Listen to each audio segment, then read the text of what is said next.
Catherine Calantok. I'm 35 years old, taking Masters of Data Analytics sa University of Niagara Falls.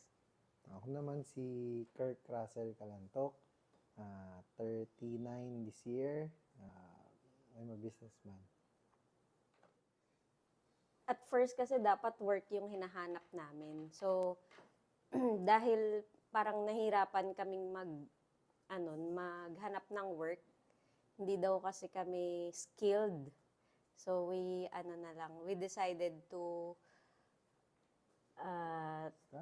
study na lang. Para, yun daw din kasi yung easiest pathway. Sa friend na nag-transfer din kay iCanada kasi gusto niya, dalawa agad sila sabay nung OWP na malodge. Kami, parang same din yung gusto namin, sabay-sabay na kami ilodge. Yung hindi na ako yung mauuna, as a family na kami ilodge. So, kaya sabi namin, sige, try natin si iCanada. Talaga, kasi every time na may questions kami, talagang nasasagot nila, hindi nagtatagal. Kasi yun nga, pag may agency ka, hindi mo may iwasang mag-compare sa iba yung mga experiences nila. Ang tagal nung iba sumagot, pero kay iCanada, wala akong masabi. Talagang pag may tanong ka, sagot agad sila. Maganda din yung yung may GC kasi yung sa iba. Gusto email eh. Email lang na email. Tapos sa isang araw, syempre pag email, hindi naman agad nasasagot. So isang araw lang ang sagot sa isang araw. So hindi kagaya dito sa GC. Pag meron kang biglang naiisip, di tanong mo lang sa GC. Ayun, sinasagot naman kami. Ayun. Challenges, unang-una, very tight kasi yung decision namin na mag-Canada. December end, mag-holiday pa. So, tapos gusto namin May, yung intake, kaya talagang challenge sa amin yun. Tapos mag-gather pa kami ng documents kasi hindi pa naman ready lahat. So, yun yung unang struggle namin talaga. Tapos pangalawa,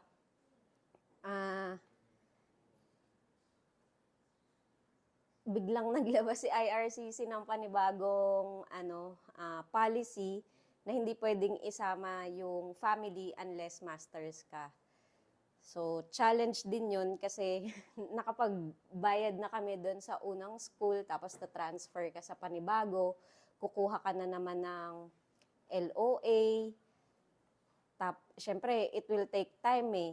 Naghahabol na nga kami for May intake. Ang nangyari pa, mas napaaga pa. Yung April, naging April intake. So, yun po. Pero mukhang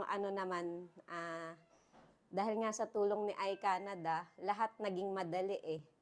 Nagpasa lang kami ng documents, kung ano yung mga hiningi sa amin, ginather namin. Once na napasa, lahat sila na namin hindi naman kami papabayaan ni iCanada dun sa mga documents na kailangan.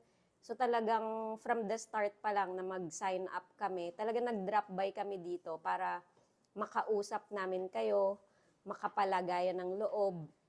So from the start, talagang nandun, buong-buo yung tiwala namin na hindi, kaya ni iCanada to. Basta sumunod lang tayo sa hinihingi nila, ibigay natin, tapos sila na bahalang mag-ayos ng mga papers. Yung dalawa yun eh. May pupuntahan sana rin kami isa eh.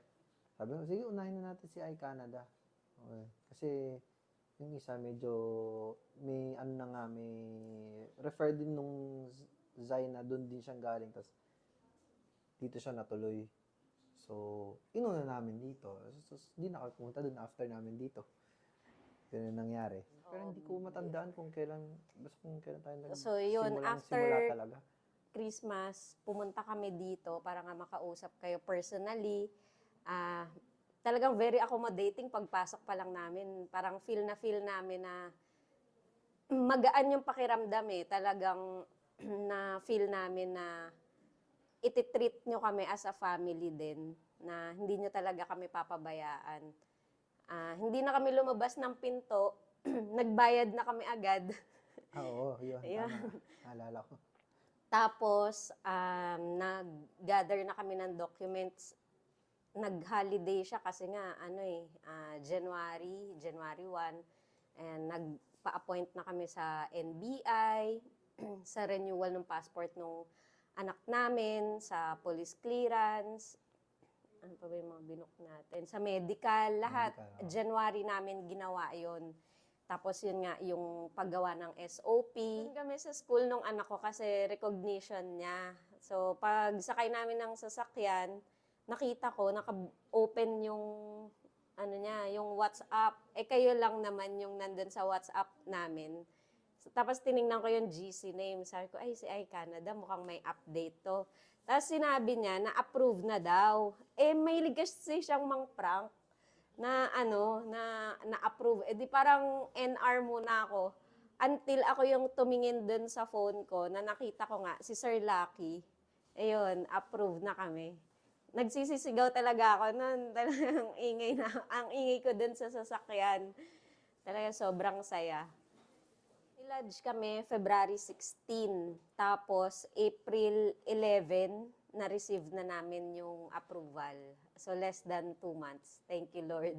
Totoo lang, hindi mo talaga makikita hanggat subukan mo. So, totoo lang, hindi lang naman kayo yung nakausap namin. But siguro, sasabi ko, parang dito kami parang naging mas madali mas convenient sa amin. Gaya nga yung sabi ko, yung email versus dun sa may GC kami. Kasi hindi mo naman agad maiisip yung itatanong mo eh.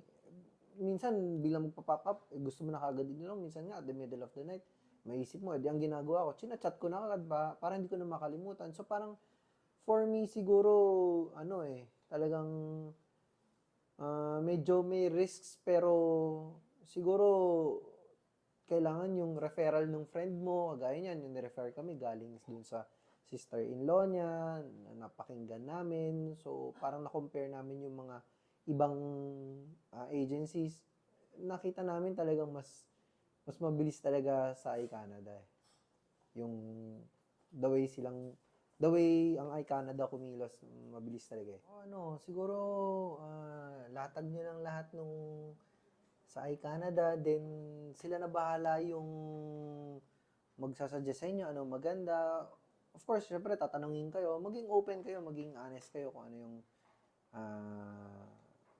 gusto nyo mangyari, kung saan province, saan ka magaling, anong course na dapat para sa'yo, open mo, then tutulungan ka nila. Pinagpe-pray din sa iCanada from the start na mag-sign up kami sa kanila. Talagang lahat ng clients nila pinagpe-pray namin na lahat ma-approve.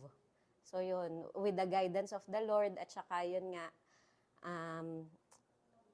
sa tulong at alaga ni iCanada, hindi ka mabibigo eh. Kaya maraming salamat po sa inyong lahat. See you in Canada!